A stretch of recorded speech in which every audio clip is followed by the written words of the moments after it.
Hello guys, स्वागत है आपका श्रेष्ठ मॉम्स व्लॉग में। और आज हम आए हैं चार धाम के दर्शन करने। तो चलिए आपको भी हमारे साथ दर्शन कराती हूँ।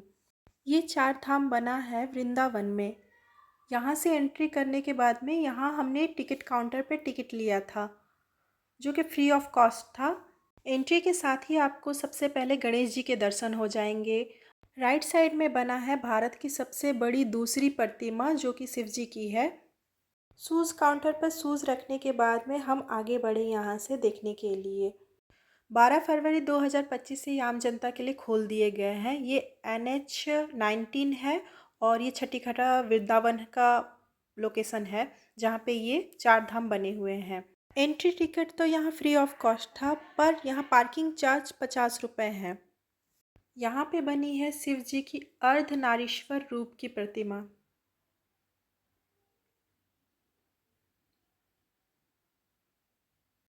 शिव जी के जस्ट सामने ही नंदी स्टैचू है।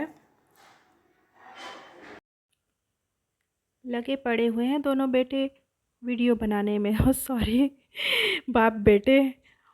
बहुत ही सुंदर बनाया हुआ है ये। आगे बढ़ने से पहले लेफ़्ट हैंड साइड में एक मॉडल रूम था, जिसमें हमने देखा कि ये किस तरीके से है। पहले शिव धाम है, उसके बाद कृष्ण धाम है, उसके बाद शनि धाम है और वैष्णो देवी धाम है। तो वो किस तरीके से जाना है रास्ता, पूरा मॉडल यहाँ प्रिपेयर था।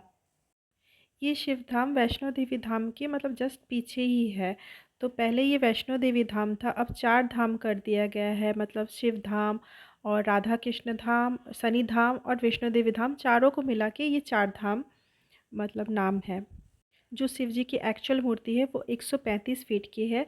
सामने में ये नंदी है।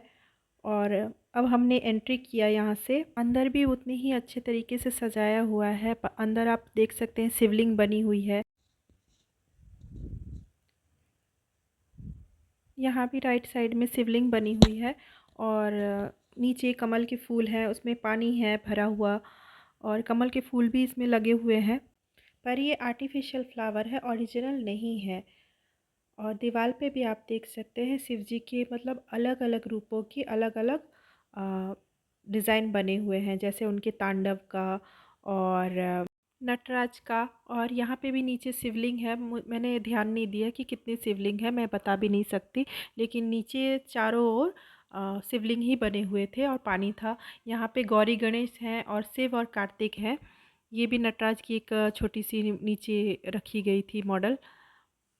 ये मैं थोड़ा जूम करके दिखा रही हूँ कि यहाँ पे मोर भी है और नंदी भी है और गणेश जी के मूसक भी हैं। ये बाकी के वॉल पे जो चारों तरफ लगे हैं वो डिज़ाइंस हैं। ये शिव धाम से बाहर निकलने के बाद ये पीछे के साइड का है, जो कि राधा कृष्ण धाम है ये वाला। लेकिन ये शिव धाम के पीछे का साइड है, मैं आपको दिखाती हूँ। शिव धाम से निकलने के बाद में हम कृष्ण धाम गए, जो कि इसके पीछे साइड है।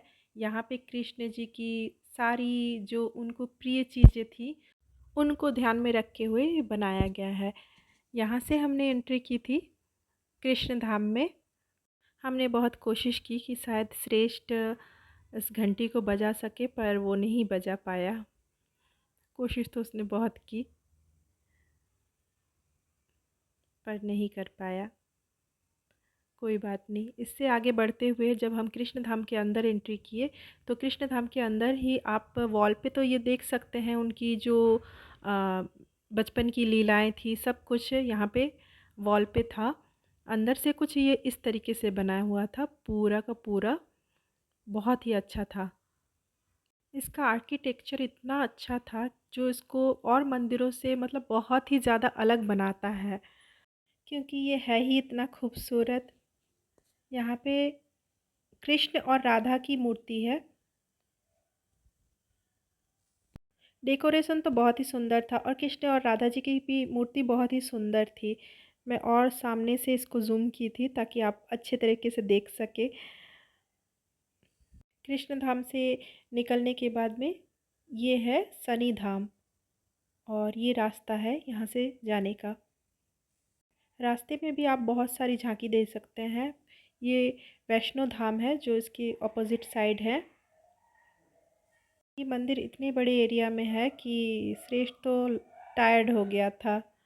फिर भी हम शनि धाम गए। यहाँ पे नवग्रह थे, नवग्रह की पूजा हो रही थी।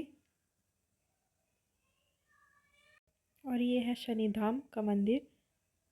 अंदर जाते ही शनि धाम के मंदिर में भी सेम आप वॉल पे देख सकते हैं शनि जी के अलग अलग रूप हैं। शनि महादेव की भी यहाँ मूर्ति रखी गई है। इसका आर्किटेक्चर और कृष्ण धाम का सेम है बिल्कुल ऊपर से। इसके आगे हम जब गए तो यहाँ शनिदेव महाराज की मूर्ति थी। यहाँ पूजा भी हो रही थी और सजावट इसकी बहुत ही अच्छी थी। डेकोरेशन इतना अच्छा किया गया था ट्रस्ट वालों की तरफ से कि बहुत ही सुंदर लग रहा था। ये शनि महाराज ऐरावत पे, ये शायद शेर पे, और ये पीछे यहाँ से निकलते ही पीछे का लोकेशन है जहाँ पे हम थोड़ा सा ऊपर गए थे एक टेरेस पे जहाँ से सब दिखता है कि आप तीनों धाम के तो दर्शन कर चुके थे। वैष्णो देवी धाम दर्शन नहीं हुए थे क्योंकि हम गए ही नहीं थे वैष्णो देवी धाम, क्योंकि हमें इस तीनों धाम में ही बहुत टाइम हो गया था।